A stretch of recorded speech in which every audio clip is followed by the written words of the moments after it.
गइल बाड़े खेते, उ रहते तबे नु पैसा देते। बोलबो झूठ सही हो हे हमर सैया गइल बाड़े खेते, उ रहते तबे नु पैसा देते। जब पैसा नहीं खे भौजी त गेहूं जौरे देता। आई हो जाती नहीं खे अनाज कुछ और देता। 401 दिहले तो हर पड़ोसी चाह चाह नाम खेलावो।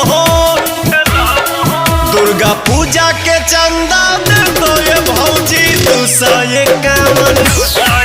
दुर्गा पूजा के चंदा दे दो ये भौजी 251। लेवे के बात हो 11 रुपया लो आ ना तो जा। भक्तियों में